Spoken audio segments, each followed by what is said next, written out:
prosseguindo então com os nossos estudos das epístolas paulinas, a gente vai para a quinta parte já, a gente começa citando os seguintes versículos. Acaso não sou livre como qualquer outro? Não sou apóstolo? Não vi Jesus, nosso Senhor, com os meus próprios olhos? Não são vocês resultado do meu trabalho no Senhor? Mesmo que os outros pensem que não sou apóstolo, certamente o sou para vocês. Vocês mesmo são prova de que sou apóstolo do Senhor. Essa é a minha resposta aos que questionam a minha autoridade. Que contexto é esse? Bom, Paulo aqui está atendendo, né, uma reivindicação de um grupo de coríntios, né, que eles achavam que tinham por direito continuar frequentando os templos pagãos, os rituais, comendo a carne sacrificada e tudo mais.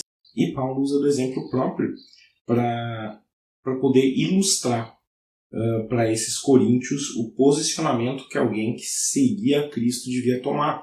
Ele cita ele mesmo, né, como exemplo para isso tudo.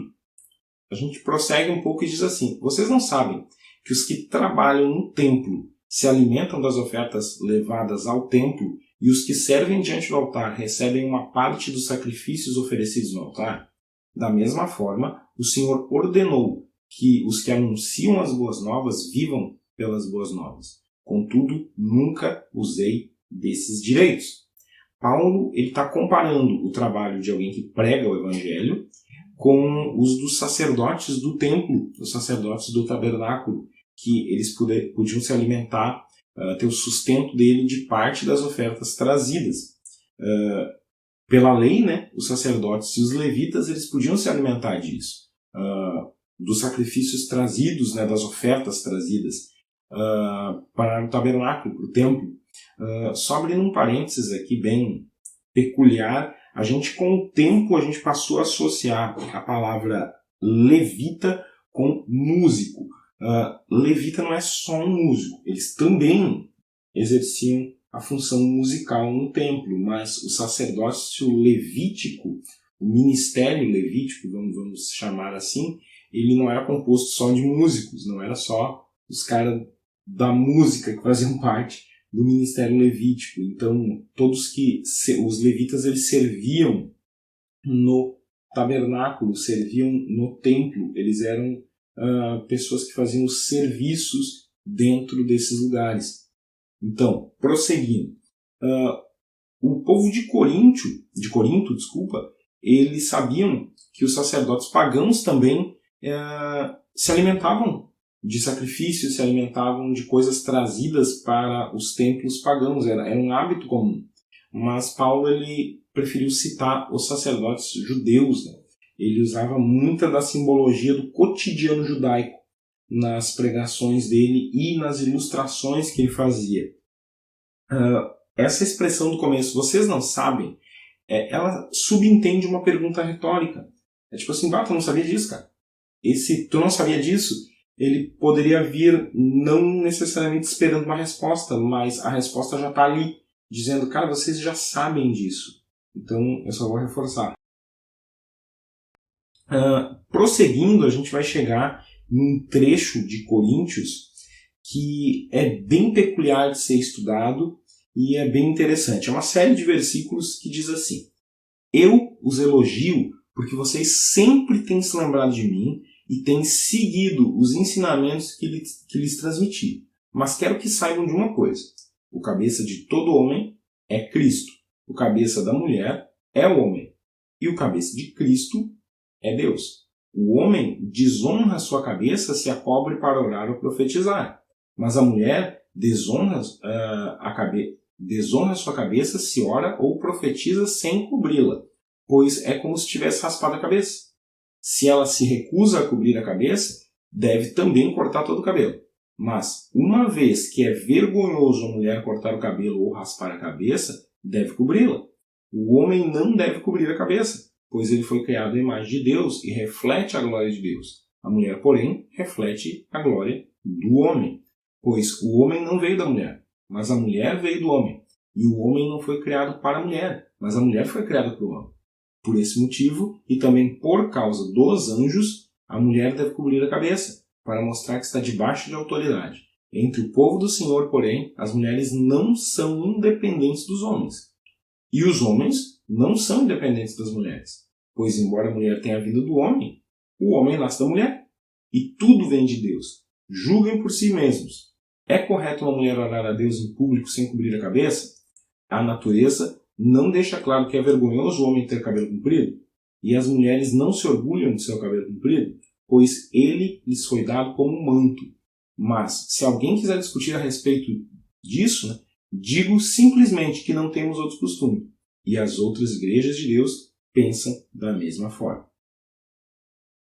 Prosseguindo com essa série de versículos, a gente cai no fato de que esse trecho ele é considerado o trecho mais difícil da carta. A nível de interpretação, a nível de estudo, ele reflete um trecho bem peculiar da carta de 1 Coríntios e ele merece uma atençãozinha em alguns pontos ali contidos, né?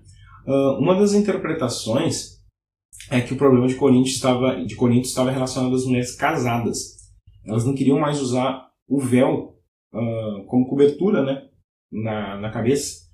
E por que elas não queriam fazer isso? Bom, alguns intérpretes eles entendem que a recusa delas era devido à nova posição de igualdade. Pera, como assim posição de igualdade? Que posição de igualdade era essa? Bom, dentro da igreja primitiva existiam mulheres que exerciam funções de destaque, inclusive. Então, essa igualdade que eles tinham nessas funções, alguns intérpretes bíblicos, eles acreditam que algumas mulheres diziam que podiam fazer qualquer coisa, então, dentro da comunidade. Paulo mesmo falou ali que a mulher não é independente do homem, mas o homem não é independente da mulher. Ele colocava em vários trechos sempre uma igualdade entre homens e mulheres, em vários trechos da carta, inclusive. Mas essa questão do cobrir a cabeça, ele tem uma questão histórica também. Na cultura local e na cultura da época, uma mulher casada, quando saía de casa, ela tinha que cobrir a cabeça para mostrar que ela era casada. Então, esse véu que ela colocava sobre a cabeça era para mostrar que ela era casada. E isso não servia só para o povo da comunidade cristã. Isso era uma lei uma lei romana, que dizia que a mulher casada tinha que estar com a cabeça coberta para mostrar que ela era casada. Então, por isso que ela desonrava o homem. A mulher desonrava o homem quando saía com a cabeça descoberta. Por quê? Porque ela mostrava para todo mundo que ela não era casada. E aquele pessoal que porventura estivesse na rua e visse aquela mulher com a cabeça descoberta, mas essa mulher não é casada? Por que ela está assim? Porque ela não está mostrando para a sociedade que ela é casada. Então tinha esse contexto também. Esse contexto cultural local. Outra interpretação, né, para isso tudo é que as mulheres não queriam usar o véu nas reuniões da igreja porque elas consideravam uma reunião privada e não pública. As mulheres casadas, elas sempre tinham que usar o véu em público. Elas não usavam o véu em casa ou na casa de conhecidos, na casa de parentes, né, de pessoas próximas, elas não precisavam usar. Mas fora de casa, quando o ambiente era público, elas deviam usar o véu para mostrar que eram mulheres casadas. Porém, as primeiras comunidades, as primeiras igrejas, né, elas se reuniam nas casas. Então, como elas se reuniam nas casas, provavelmente, segundo alguns estudiosos, essas mulheres acreditavam que não era uma reunião pública, era uma reunião privada, porque era na casa. Mas não, depois que essa comunidade começava a se reunir nas casas, ela começou a ter um sentido de reunião pública. E por ser uma reunião pública, elas deveriam estar com a cabeça coberta e elas não deixavam a cabeça coberta. E vale frisar que ali naquela série de versículos, Paulo também fala que tanto os homens quanto as mulheres, eles oravam e profetizavam na comunidade. Não era só os homens, as mulheres também oravam na comunidade. Né? E isso leva a gente a esse próximo ponto, né? Que o Inter ele afirma que Paulo ele não está se dirigindo só às mulheres, mas ele fala que os homens também eram parte desse problema da comunidade. Né? O problema dessa série de versículos que a gente viu, né, não é a mulher orar e profetizar com a cabeça descoberta, mas também o homem orar com a cabeça coberta. Esse também era um problema. Então, Paulo não isentou os homens do problema. O problema que estava acontecendo ali na comunidade a nível organizacional vinha das duas partes, tanto dos homens quanto das mulheres. Winter, né, esse comentarista, ele afirma que os homens de elite eles faziam uso de uma toga especial chamada capite velato. Essa indumentária, essa roupa, ela era usada para serviços religiosos. Ela era mais ou menos assim. Era uma toga que tinha um capuz. Ela tinha um capuz para cobrir a cabeça de quem estava usando. E esse capuz acabava sendo um sinal de que essa pessoa tinha um status político, religioso e social um pouco mais elevado. O próprio imperador usava, às vezes, esse tipo de vestimenta para mostrar a autoridade que ele tinha também na parte religiosa. Então, alguns sacerdotes de templos pagãos também usavam esse tipo de indumentária. Se a gente sair um pouco da cultura daquele local e daquela época e lembrar da cultura celta, os sacerdotes celtas também usavam isso, e é bem interessante a gente lembrar desses episódios.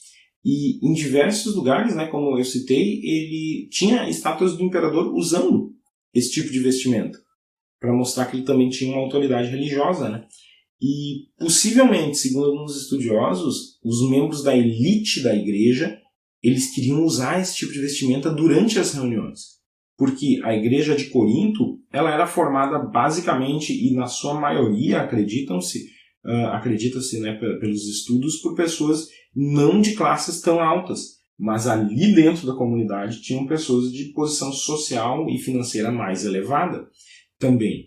E alguns acreditam que essas pessoas elas queriam mostrar o status dela através da roupa. Então eles usavam essa vestimenta para mostrar.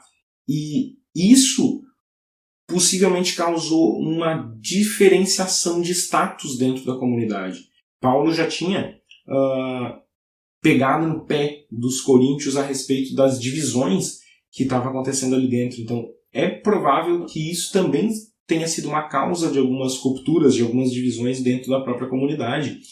E aí aconteceu o quê? Segundo alguns historiadores também, né, possivelmente algumas pessoas que não eram da elite também queriam usar essa roupa enquanto oravam. Então eles acabaram provavelmente adotando como costume o uso disso. E aí Paulo, através dessa série de versículos de instrução que ele deu, ele instruiu aos homens que quando orassem não cobrissem a cabeça. E o substantivo homem e mulher, nessa série de versículos que a gente viu, ele pode sim ser entendido como homem e mulher, mas ele também pode ser traduzido como marido e esposa. Então, a mulher desonra o homem. Então, ali estaria dizendo que a esposa desonra o marido se ela não estiver com a cabeça coberta, porque ela vai estar passando para o público que ela não é mais casada. Então, essa é a desonra que traria, né?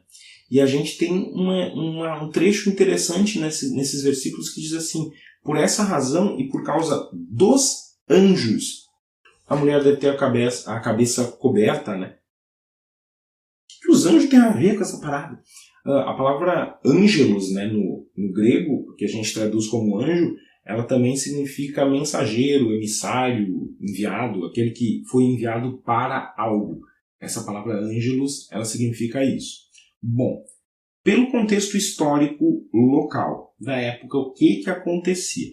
Acontecia o seguinte: o Império Romano ele não autorizava reuniões de cunho religioso frequentes. Por quê? Porque os cultos romanos eles tinham prioridade, mas aqueles que não seguiam as linhas cultuais que os romanos tinham, eles tinham autorização de se reunir uma vez a cada mês para celebrar as suas atividades religiosas. Porém, os judeus não. os judeus eles tinham autorização de se reunir uma vez por semana, no seu dia específico de estudo, que era o Shabat, que era o sábado, né? Eles tinham autorização do Império para se reunir uma vez por semana. Como o Império Romano acreditava que a linha cristã era uma linha judaica, por pregar sobre os profetas judaicos, pregar sobre costumes judaicos, eles associaram com o judaísmo, não como algo independente.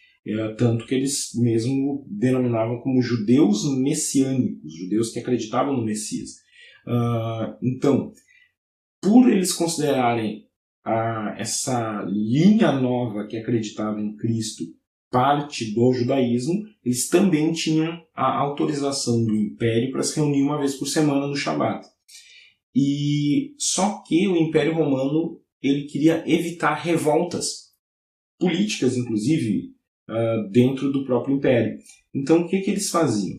Durante essas reuniões de todos os cultos religiosos que não eram os cultos, vamos dizer assim, oficiais do Império, eles mandavam uma pessoa deles, um representante do Império, que ficava oculto ali no meio da galera. Um X9. Ele mandava ali, que era um ângelo, que era um anjo, um enviado específico do Império para algo. E esse ângelo ele ficava nas reuniões, para ver se naquelas reuniões não estava acontecendo nada que ia contra as regras, as leis e vamos dizer assim, as doutrinas até do Império Romano. Né? Se algo ia contra isso, eles tinham que notificar as próprias autoridades romanas. E é bem provável que algumas dessas pessoas estivessem nos cultos da igreja primitiva, se reunindo ali para ver o quê? Se durante essas reuniões eles não iam falar nada contra o Império, se eles não iam falar nada contra o sistema de governo romano, se eles não iam começar a desobedecer às leis vigentes romanas e substituir por leis deles mesmos. Então era uma série de vigilâncias que tinham sobre isso. Então é bem provável que esses ângelos ficassem nas reuniões. E se porventura um desses caras visse uma mulher casada com a cabeça descoberta, mas a mulher casada deve ter a cabeça coberta. Então vamos falar para as autoridades romanas que aqui dentro desse culto eles estão desobedecendo uma prática comum romana. Então eles estão começando a misturar as coisas. E por essa razão, e por causa dos anjos, dos mensageiros, a mulher deve ter a cabeça coberta. A cabeça coberta na reunião, como igreja, dentro da sua casa, em locais públicos. Esse era o contexto histórico. E a figura feminina, com o passar do tempo dentro da comunidade, ela começou a tomar destaques e ter ações, inclusive, dentro da comunidade diferenciadas. No Novo Testamento, por exemplo, a gente sabe que as mulheres exerciam dons espirituais. A gente pode ver isso em Atos 2, 17, 18, Atos 21, 9, 1 Coríntios 11, 5. A gente consegue ver isso. Elas oravam em público. Elas não ficavam quietas, elas oravam em público, em locais públicos.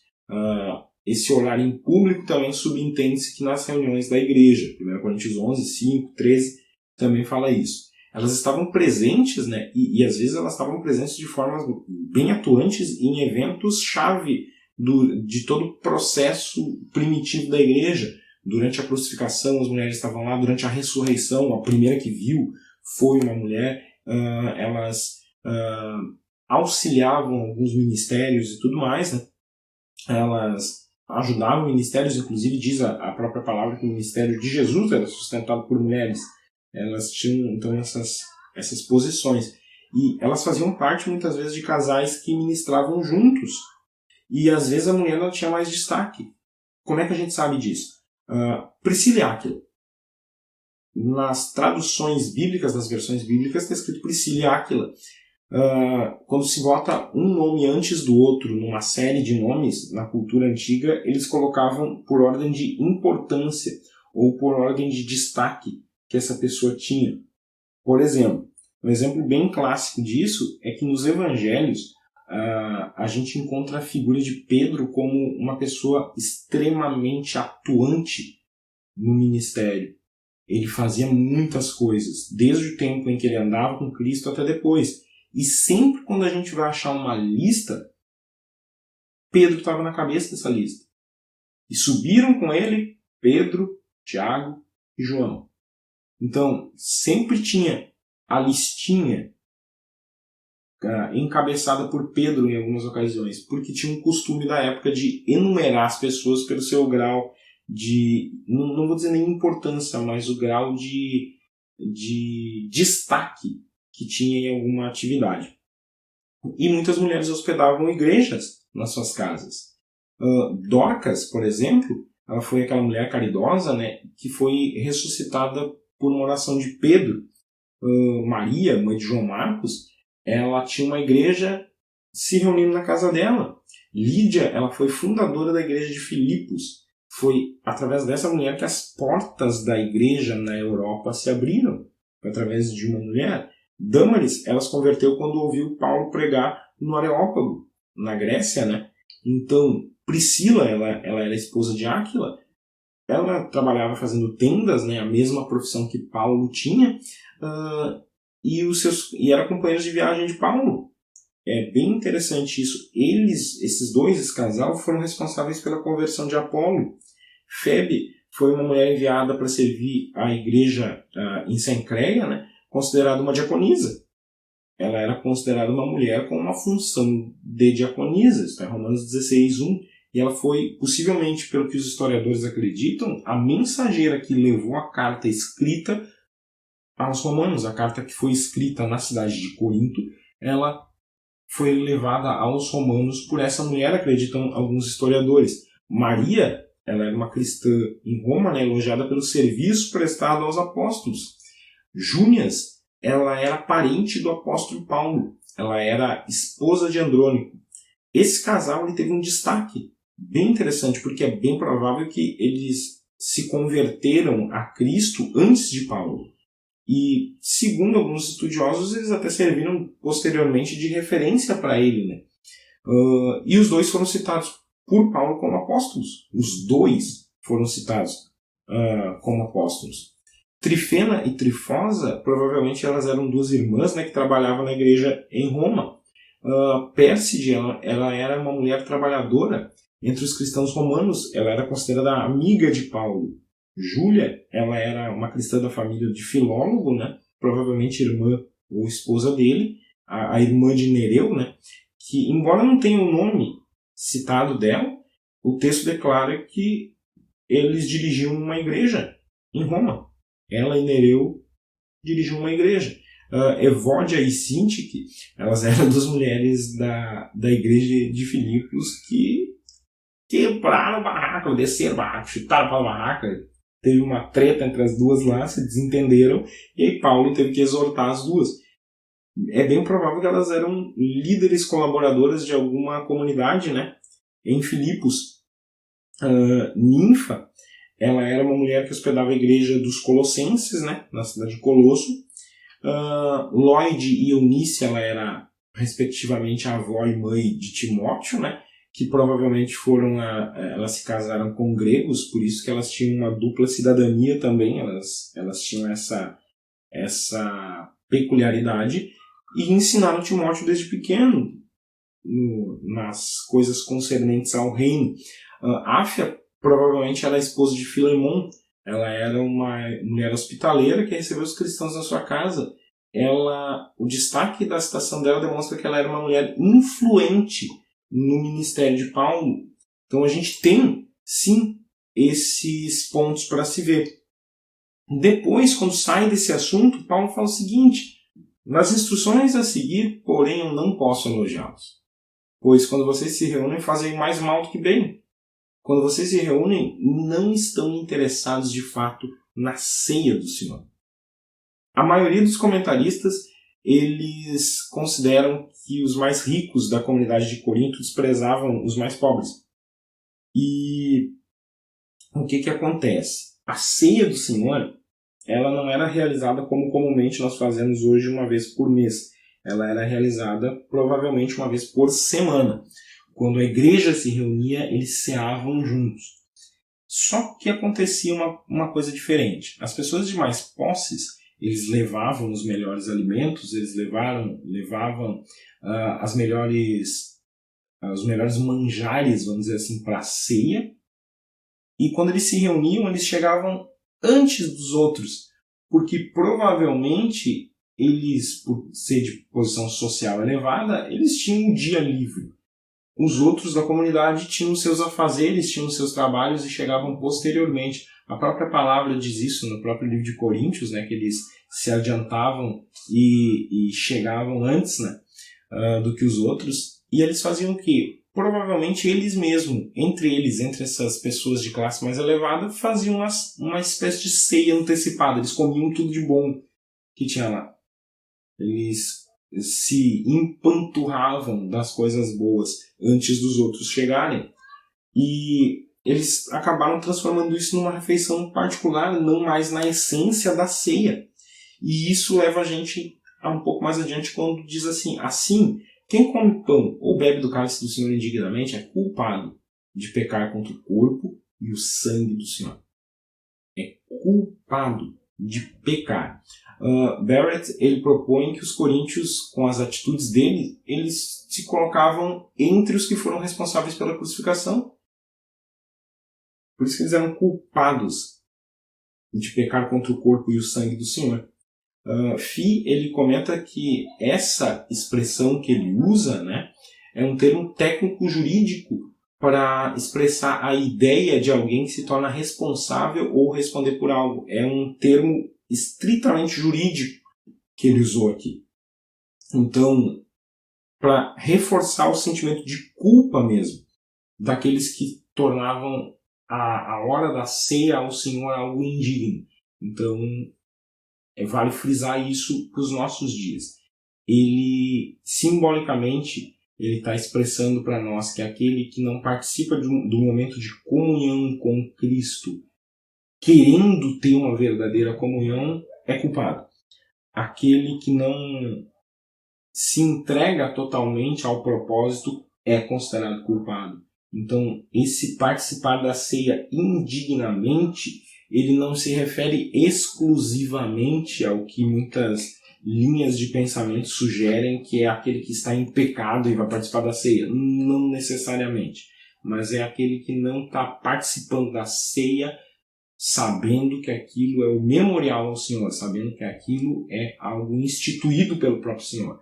Aquele que leva a ceia como qualquer coisa, como somente uma parte do culto um pouquinho diferente. Aquele que trata com desdém a ceia do Senhor, ele é considerado culpado. Então é algo bem mais sério, né? O range, o alcance disso tudo, ele aumenta consideravelmente quando a gente tem isso. Então, a lição de hoje foi essa. Que Deus abençoe vocês e até a próxima.